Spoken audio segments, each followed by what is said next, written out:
7 Ways Faith is a Flame. A Baha'i Blog article written and read by Matt Giani. In its Rizvan message of 2010, the Universal House of Justice cautions the Baha'is to avoid false dichotomies, or simplifying complex phenomenon into either-or propositions. At times I've found that my reflections on my own spirituality can slip into this way of thinking. Am I a good person? Am I sufficiently deepened in the faith? Am I serving enough?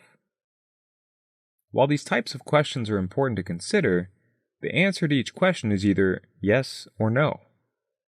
Rather than viewing spirituality in such black and white terms, the Baha'i faith teaches that we have a twofold moral purpose: to develop our own spiritual capacities and to apply those capacities to the betterment of humanity.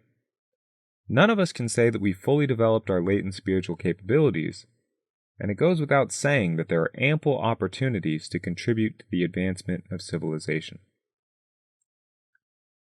In this light, spirituality is more properly viewed as an infinite continuum rather than a dichotomy. A useful metaphor for examining this perspective is to think of faith as a flame. As Baha'u'llah states, the love of God, quote, is able to set on fire the hearts of all men and burn away the veils that intervene between them and His glory. End quote.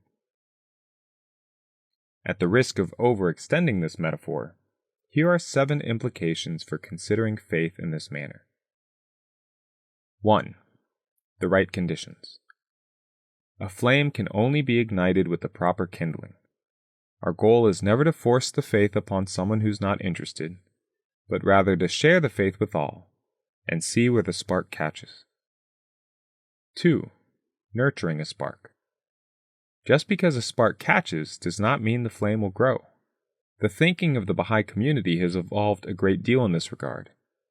An increasing emphasis has been placed on consolidation, or carefully and patiently nurturing the flame of faith in others. This step is critical, because if someone shows interest in the faith, but does not feel supported in their deepening, it is possible that their flame will be extinguished. It's much more difficult to light a piece of tinder after it's been burnt. 3. Burning away veils. Although the flame of faith produces a number of wonderful results, such as the heat of love and the light of illumination, it's important to remember that it can also be a destructive process.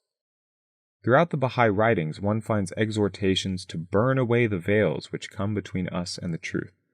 For example, quote, by the fire of the love of God, the veil is burnt, which separates us from the heavenly realities, and with clear vision we are enabled to struggle onward and upward, ever progressing in the paths of virtue and holiness, and becoming the means of light to the world. End quote. We all hold beliefs, assumptions, values, and perspectives that we've inherited from our family, community, and wider society.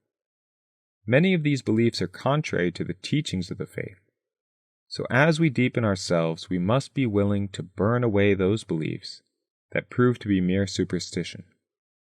Although this can be a difficult process, making these sacrifices to the flame of faith serves to increase its heat and strength.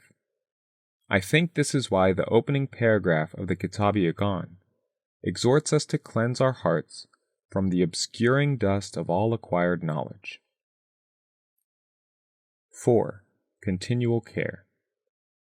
A flame left unattended will continue to burn for a while, but any fire can be extinguished if neglected for too long. Put differently, faith requires constant effort.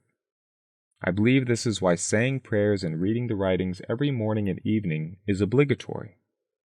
This practice likely isn't sufficient to significantly increase our faith, but it's necessary simply to maintain the fire.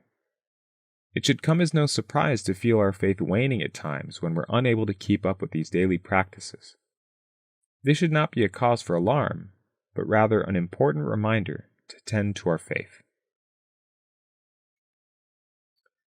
5. The winds of tests. Importantly, fanning the flames of faith in ourselves and others requires wisdom and moderation.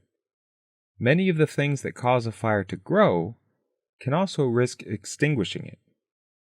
Gently fanning a flame provides oxygen necessary for it to burn, but too much wind can blow the flame out. You can find many references to the winds of tests in the writings, such as, quote, "The wind of tests and trials shall fiercely blow, and thereby the weak trees, which are not firmly rooted in this wonderful vineyard, shall be uprooted." End quote. Similarly, adding kindling to a fire is necessary to keep it burning, but placing too much on the fire at once can extinguish it. A phrase from the faith I contemplate frequently relates to this theme. Quote, "Not everything that a man knoweth can be disclosed, nor can everything that he can disclose be regarded as timely, nor can every timely utterance be considered as suited to the capacity of those who hear it." End quote. In other words, becoming a Baha'i does not necessarily mean that accepting every teaching in the faith will be a straightforward and easy process. All Baha'is are on a spiritual path, continually deepening their understanding of the faith's teachings. When sharing these teachings with others, I think we should be mindful of this. 6. Burning Embers. I mentioned before the importance of deepening ourselves and others, given that it is difficult to reignite a flame that has been extinguished. While that may be the case, the winds of test do blow on all of us, and at times we may feel that our flames or those of others have gone out. But if you've ever been camping and made a large campfire, you'll know that embers can be extremely hot even if the flames are invisible.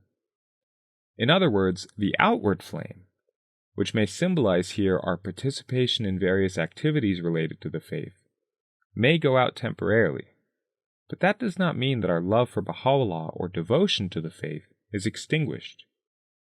I believe we must keep this in mind with others as well. Just because their outward flame is invisible does not mean it has been extinguished entirely. Sometimes it might take a little kindling and a soft breeze to reignite the flame, and praying, deepening, and serving together can all accomplish this end. 7. Sharing the flame. Finally, I truly believe the best way to increase the flame of our own faith is to share the flame with others.